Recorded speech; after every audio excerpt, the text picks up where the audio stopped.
I recently watched Kieran's video over at Top Tier Ticker, the perfect 3-watch collection, so I thought it'd be interesting to do something similar, but I'm going a step further, and I'm doing the perfect 4-watch collection.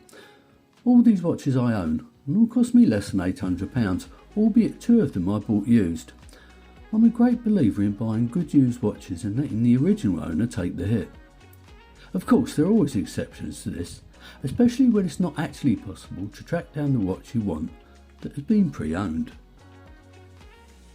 I'm going to break this down into 4 different categories: a dive watch, a sports watch, and that could be a field, a pilot or even a Garda watch, a dress watch, and finally something that's a little bit special. I haven't put a price cap on this, but I've deliberately excluded the 2 luxury watches I own.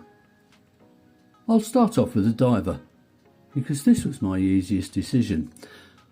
I presently own 10 divers, and each and every one of them is excellent, but one stands out because I consider it the ultimate diver, without having to spend your children's inheritance, of course. It's the Christopher Ward C60-600 Trident Pro. Now, I've owned 2 others in the past, albeit slightly different iterations, but this is the Mark III of the 4 versions produced. The new Mark IV on a bracelet will presently cost you about £915, although I picked up this excellent used one for just £468. Inside the watch is an automatic Swiss Elite SW200. It's got the Christopher Ward light catcher case. The loom is fantastic. The bracelet and adjustable on the fly clasp were as good as you're likely to get. And the bezel's got a ceramic insert with the finest action you're likely to experience. This is the 38mm version, which I believe is the right size for wrists under about 7 inches.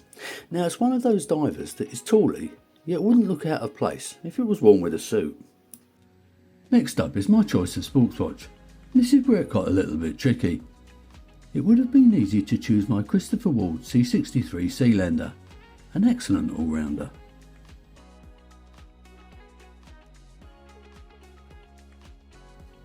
I almost certainly could have considered the San Martin SN0144, which is probably the best budget price Garda available.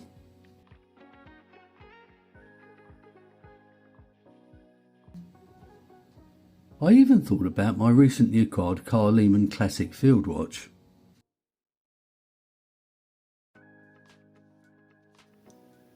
But I ended up choosing the Dorenzo DR707 Universo. It's just about everything you want from a Garda watch.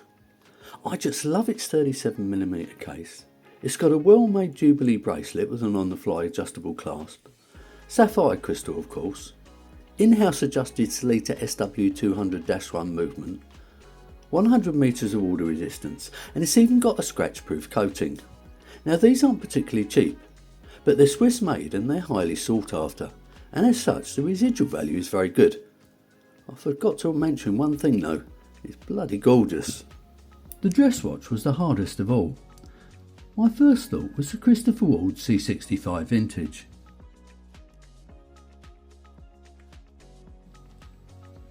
But I've already chosen the Chris Ward for the diver, and this isn't available anymore anyway. So I then thought about my Orient Bambino.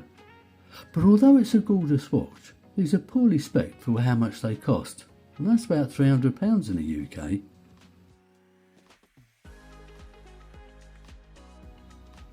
I could even have gone for my Islander Astoria, but I'm not sure if I want my only dress watch to be oblong.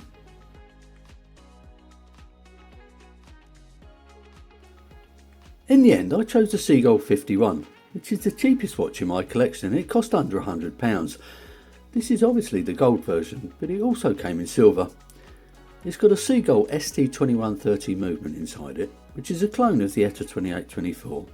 It's got a sapphire crystal, and the 37mm case is just perfect for a dress watch, well, in my opinion anyway. Unfortunately, the black leather croc strap it came on was absolutely horrible, but that's easily changed for something nicer, isn't it? Finally, we move on to something special. A watch that doesn't quite fit into any other category, and a watch I would describe as being a very dressy Garda. This is my beautiful Maurice Lacroix Acon 39mm in pink champagne, and presently my favourite timepiece. I mean, just look at it. The finishing is out of this world, the dial is stunning, the bracelet is of the highest quality, and the Elaboré grade Salitre SW200-1 movement is regulated in-house. These aren't cheap and they come in at over £2,000 in the UK, but I managed to pick up this used but excellent condition one, under a year old, for about £750 from an eBay seller. Admittedly though, bargains like that don't come along every day. So that's presently my ideal 4-watch collection, but we all know what us watch nerds are like, don't we? I should also mention that if money was no consequence, the 4 watches I just showed you may have been very different. Now, a final thanks to Kieran over at Top Tier Ticker for this idea, so perhaps you may want to watch his video, which I'll leave a link to below. And a goodbye from me, because it's the end of this video. As usual, if you've enjoyed it, please click on the like button, subscribe if you haven't already, leave your comments below, and enjoy the rest of your day.